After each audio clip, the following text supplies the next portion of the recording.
Hello good morning बच्चों। Welcome back to your science class 8 की science की class में आज हम लेंगे चैप्टर 1 फसल उत्पादन एवं प्रबंधन। फसल उत्पादन एग्रीकल्चर मैनेजमेंट के थ्रू आता है, क्रॉप प्रोडक्शन और मैनेजमेंट का ये पार्ट है और इसे आपके सिलेबस में क्यों इंक्लूड किया गया है इसके बारे में भी आज हम डिस्कस करेंगे इस चैप्टर के अंदर।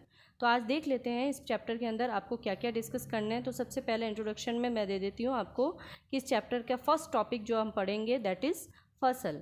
उसके बाद फसल के प्रकार, उसके बाद हम पढ़ेंगे कि ये फसल किस तरह से उगाई जाती है, किसान खेतों में फसल को किस तरह से उगाता है, उसके सारे स्टेप्स कौन कौन से स्टेप्स वो फॉलो करता है, कृषि की कौन कौन सी पद्धतियाँ वो फॉलो करता है, वो आज इस चैप्टर के अंदर आपको डिस्कस करने हैं। तो कृषि पद्धतियों में मिट्टी तैयार करना, बुआई करना, खाद उर्वरक देना, सिंचाई, खरपतवार से सुरक्षा, कटाई, भंडारण, ये सारे स्टेप्स आपको डिटेल में इस चैप्टर के अंदर स्टडी करने हैं। इस चैप्टर को आपको यहाँ पढ़ाने का यही एक मोटिव है कि आप किस तरह से आप अपने जड़ों से जुड़ सको, अच्छी तरह से किस तरह से खेती किस तरह से की जाती है, खेती के बारे में, कृषि के बारे में अच्छी तरह से जान सको। और ऐसा जानना आपको क्यों ज़रूरी है, क्यों इस चैप्टर को आपको पढ़ाया जा रहा है, आपके सिलेबस में इंक्लूड किया गया है, उसका एक मुख्य उद्देश्य है कि भोजन का जो उत्पादन है, आप जानते हैं कि सभी सजीवों को जीवित रहने के लिए भोजन की आवश्यकता होती है। पादप जो होते हैं वो अपना भोजन स्वयं बनाते हैं, ये आप जानते हैं।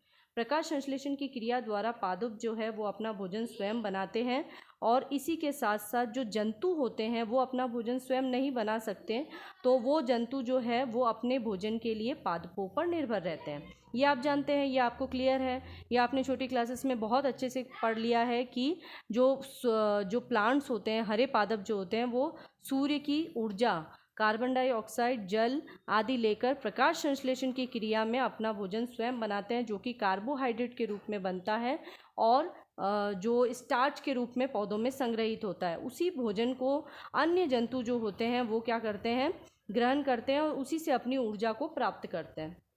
तो ये जो भोजन है उसका जो एक मेन जो सोर्स है, हम एक तरह से मान लेते हैं इसकी पादप है। तो इस पादप से ही सभी जंतुओं को ऊर्जा प्राप्त होती है। तो सभी जंतुओं को ये ऊर्जा कैसे प्राप्त हो, स्पेशली अगर हम मनुष्यों की बात करें तो भारत एक विशाल जनसंख्या वाला देश है और आप जानते हैं कि एक विशाल जनसंख्या को भोजन प्रदान करने के लिए भोजन का नियमित उत्पादन होना और उसका उचित रूप से प्रबंधन होना आवश्यक है। हम प्रबंधन की यहाँ बात क्यों कर रहे हैं, प्रबंधन की बात हम इसलिए कर रहे हैं क्योंकि भोजन अगर उत्पादन हो भी जाता है तब भी वह सभी लोगों तक अच्छी तरह से पहुंचेगा या नहीं पहुंचेगा, वो सारा जो स्टडी है वो सब किसके अंदर आएगा, प्रबंधन के अंतर्गत आएगा। कि भोजन का या फसल का उचित प्रबंधन अगर हम कर पाएंगे तभी वो सभी जनसंख्याओं की जो विशाल जनसंख्या है उसकी भोजन की आपूर्ति को कंप्लीट कर पाएगा, उसकी भोजन की जो नीड्स है उसको सेटिस्फाई कर पाएगा। तो इसलिए आपको ये ध्यान रखना है कि इस चैप्टर को हम इसीलिए पढ़ रहे हैं। इस चैप्टर को पढ़ाने का आपका ये मेन उद्देश्य है कि आपको भी बड़े होकर यही समझना है कि कृषि का जो पूरा एक मैनेजमेंट चलता है वो किस तरह से चलता है, कृषि फसल किस प्रकार से उगाई जाती है, किस तरह के उसके स्टेप्स फॉलो किए जाते हैं, अगर ये स्टेप्स फॉलो ना किए जाए तो किस तरह से फसल पर प्रभाव पड़ेगा, और ये फसल अगर ख़राब हो जाती है तो किसी भी देश की जो जनसंख्या है उसको भोजन की आपूर्ति नहीं हो पाएगी और इसका जो असर है वो भारत या किसी भी देश की आर्थिक प्रगति पर भी पड़ेगा। ठीक है, तो ये सारी चीज़ें आपको ध्यान में रखकर ही इस चैप्टर को आपको पढ़ाया जा रहा है। तो आगे हम इस चैप्टर के अंदर डिस्कस करते हैं फसल के बारे में। तो जब हम कह रहे हैं कि ये फसल है तो घर में भी आप इसको चीज़ को समझिए कि घर में भी आप अपने पौधे उगाते हैं, घर में भी आप वो सारे स्टेप्स फॉलो करके एक पौधे को उगाते हैं, लेकिन वहाँ पर आप उसको फसल क्यों नहीं कहते और यहाँ पर हम पर्टिकुलर ये फसल वर्ड क्यों यूज़ में ले रहे हैं। तो इस चीज़ को समझिएगा कि फसल क्या होता है कि जब एक ही किस्म के पौधे किसी बड़े स्थान पर लगाए जाते हैं। तीन चीज़ें आपको याद रखनी पड़ेगी कि एक ही किस्म के पौधे लिए हैं आपने और किसी बड़े स्थान पर, बड़े पैमाने पर आप उसको उगा रहे हैं तो उसे क्या कहेंगे, फसल कहेंगे। और एक चीज़ और भी आप इसको ध्यान में रखेंगे, एक निश्चित समय अंतराल बाद। ठीक है, तो एक निश्चित समय अंतराल बाद यानी कि एक कुछ पर्टिकुलर टाइम होता है, एक फसल आपने उगाई है, दूसरी फसल के लिए आपको थोड़ा टाइम देना पड़ेगा, उसके बाद नेक्स्ट फसल आप उगाएंगे। ठीक है ना। तो जब एक ही प्रकार के पौधे, एक ही किस्म के पौधे आप किसी एक बड़े स्थान पर, बड़े क्षेत्र में और बड़े पैमाने पर उगा रहे हैं, जैसे अब फॉर एग्जांपल मैं यहाँ पे बताती हूँ कि अगर हम यहाँ पर गेहूँ की फसल की बात करते हैं तो पर्टिकुलर पूरे एरिया में आपके सिर्फ गेहूँ के पौधे ही बोए जाएंगे, तब वो गेहूँ की फसल कहलाएगी। उसके अंदर आप बीच में बाजरे की फसल या कोई दूसरी फसल वहाँ पर आप नहीं उगा सकते हैं। तो अगर आपने बीच में कोई दूसरी पौध लेना चाहते हैं तो वो एक तरह से फसल नहीं कहलाएगी, वो गार्डनिंग कहलाएगी। ओके, तो दैट्स क्लियर। तो फसल क्या होता है कि जब एक ही किस्म के पौधे किसी बड़े स्थान पर, बड़े पैमाने पर उगाए जाते हैं तो उसे हम फसल कहते हैं। तो इसे आप याद रखेंगे। नेक्स्ट, फसल, अब जब हम फसल कह रहे हैं तो फसल एक, जब मैंने आपको पहले ही डिस्कस करके बता दिया कि एक निश्चित समय अंतराल बाद तो फसल की अलग अलग प्रकार की किस्में होती होगी। फसल जो है वो ऋतुओं के आधार पर, भारत में स्पेशली ऋतुओं के आधार पर फसलों का वर्गीकरण किया जाता है, मौसम आधारित फसलें उगाई जाती है।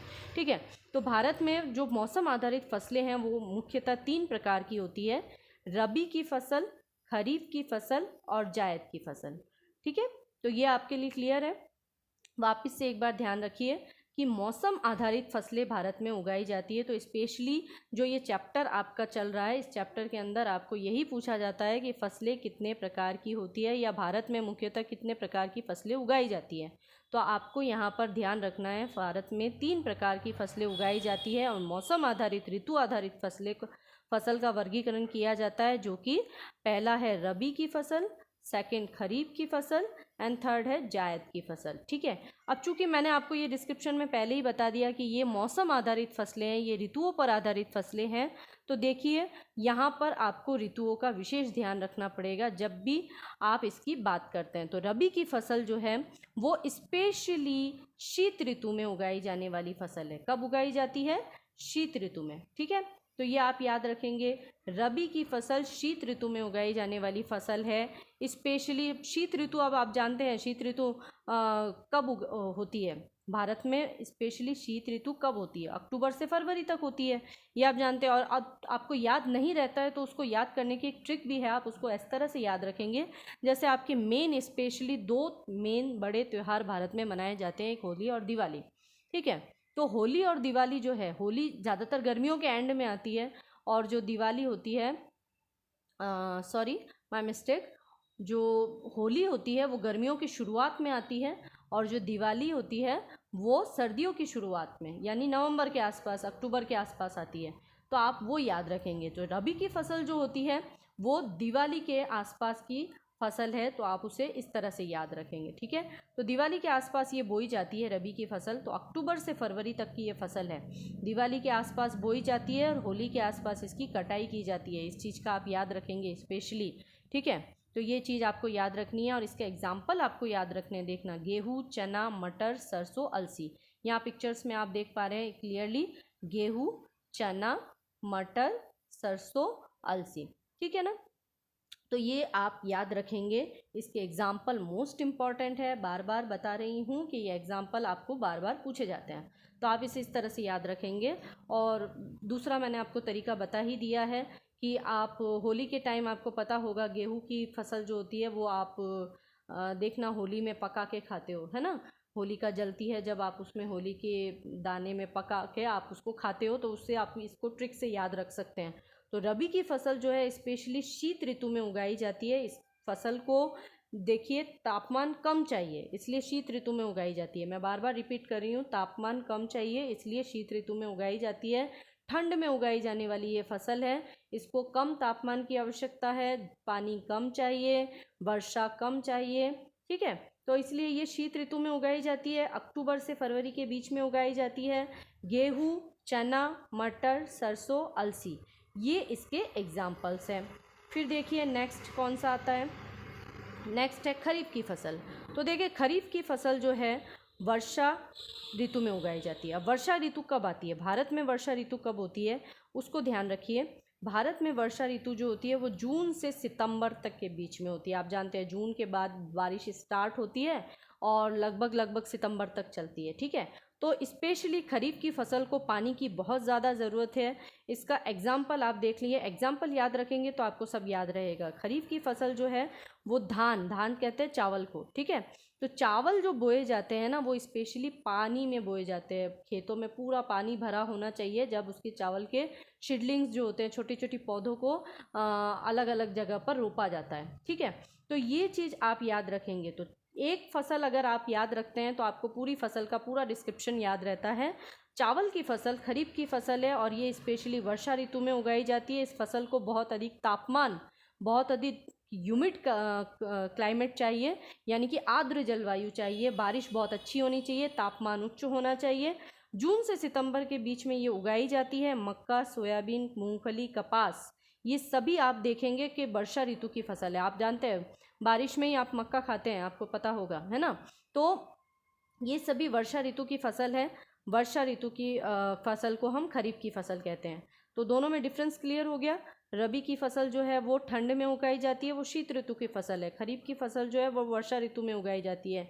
दोनों का डिफरेंस आपको अच्छे से याद होना चाहिए, दोनों के एग्जाम्पल्स आपको अच्छे से याद होने चाहिए, मंथ याद होना चाहिए ताकि आपको कोई कन्फ्यूजन नहीं रहे। आई होप कोई कन्फ्यूजन यहाँ पर तो अब नहीं होगा। नेक्स्ट देखते हैं जायद की फसल, ठीक है। तो जायद की फसल जो होती है वो उगाई जाती है ग्रीष्म ऋतु में। स्पेशली ध्यान रखिए, रबी की फसल हमने ठंड में उगा दी, ओके। वर्षा ऋतु में हमने खरीफ की फसल उगा दी, बीच में बचा ग्रीष्म ऋतु, तो ग्रीष्म ऋतु में हम उगाते हैं जायद की फसल। बहुत अधिक तापमान चाहिए, बहुत अधिक जल भी चाहिए इसको। तो जायद की फसल जो होती है वो स्पेशली जो बेलों वाली फसलें होती है जो गर्मियों में आती है, जैसे आप जानते हैं फलीदार दालें जो आती है, मटर आती है, ककड़ी, करेला, सब्जियां जितनी भी आती है, पानी वाला जो फ्रूट्स जितने भी आते हैं, तरबूज, है ना, ये खरबूजा, तरबूज, ये सब चीज़ें जो हैं वो क्या है, जायद की फसल है। और स्पेशली सारी सब्जियां जो होती है वो जायद की फसल के अंतर्गत आती है, जो कि मार्च से जून के बीच में उगाई जाती है। कब उगाई जाती है? मार्च से जून के बीच में। ग्रीष्म ऋतु की फसल है, मार्च से जून के बीच में उगाई जाती है। फलीदार बेलों वाली सब्जियां सारी की सारी, जैसे मैंने एग्जांपल्स में दिखाई रही हूँ, मैं आपको चित्र भी दिख रहा होगा कि ककड़ी, करेला, सब्जियां, तरबूज, फलीदार दालें जो होती है वो स्पेशली जायद की फसल कहलाती है, ओके। तो यहाँ पर हम आज ये फसलों का जो वर्गीकरण है वो यहाँ पर कंप्लीट हो जाता है। होपफुली आपको ये पूरा समझ में आ गया होगा टॉपिक। नेक्स्ट एक टॉपिक और हम देख लेते हैं कि फसल की जलवायु पर निर्भरता। अगर आपको ऐसा पूछ लिया जाए, मान लीजिए आपको ऐसा पूछ लिया जाता है, आपकी बुक में भी इस तरह सा एक क्वेश्चन भी आता है कि अगर हम धान की फसल को शीत ऋतु में उगाए तो क्या होगा। या अगर मैं आपको एक जनरल क्वेश्चन पूछ लेती हूँ कि गेहूँ की जो फसल है उसको हम वर्षा ऋतु में उगा दें तो क्या होगा। तो आप सोचिए कि कोई भी एक जो प्रत्येक फसल जो होती है वो मौसम आधारित फसल है। मैं पहले ही बता चुकी हूँ ये मौसम आधारित फसल है, यानी कि इसको एक पर्टिकुलर जलवायु चाहिए, पर्टिकुलर एक एनवायरनमेंट चाहिए। अगर वो एनवायरनमेंट, वो जलवायु इनको ना मिले तो वो फसल वहाँ पर नहीं उग सकती। आप जानते हैं कि भारत एक बहुत बड़ा क्षेत्र है और बहुत वहाँ की स्थान की जो जलवायु है उसमें बहुत ज़्यादा भिन्नता है। तो प्रत्येक स्थान की जो जलवायु परिस्थितियाँ होती है, जैसे कि ताप हो गया, आर्द्रता हो गया और वर्षा हो गई, वो एक दूसरे से भिन्न भिन्न होती है। और इसी जलवायु परिस्थितियों पर ही फसल की वृद्धि भी निर्भर करती है। और जलवायु की जो अनुकूल परिस्थितियाँ होती हैं वो ही क्या करती है, किसी फसल के लिए उचित वृद्धि के लिए जो है वो आवश्यक होती है। यानी कि मैंने जैसे आपको बताया कि धान की फसल को क्या चाहिए, चावल की फसल, धान की फसल, इसको क्या चाहिए, बहुत ज़्यादा तापमान चाहिए, बहुत ज़्यादा बारिश चाहिए। तो ऑब्वियसली हम इसको बारिश के मौसम में ही उगाएंगे, ठीक है, वर्षा ऋतु में ही उगा सकते हैं। शीत ऋतु में अगर इसको उगाएंगे तो ये मर जाएगी।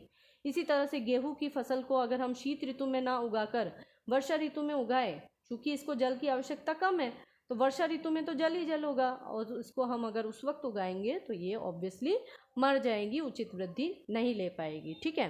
तो फसल को उगाने के लिए हमें ये ध्यान रखना होगा कि किस प्रकार के वातावरण में हम उसको उगा रहे हैं और किस प्रकार की जलवायु में उसको उगा रहे हैं। उसकी नीड्स को पूरा करते हुए ही हमें फसल उगाना पड़ता है, ओके। तो आज की वीडियो में, आज के टॉपिक में हम लोग इतना ही कंप्लीट करेंगे। हमारी नेक्स्ट वीडियो में, नेक्स्ट पार्ट में मैं आपका कवर करूँगी कृषि पद्धतियाँ। तो यहाँ तक होपफुली आपको समझ में आ गया होगा, क्लियर हो गया होगा। और नेक्स्ट वीडियो में भी आप इसी तरह से इस चैप्टर के आगे वाले पार्ट्स को अच्छे से समझेंगे। Thank you.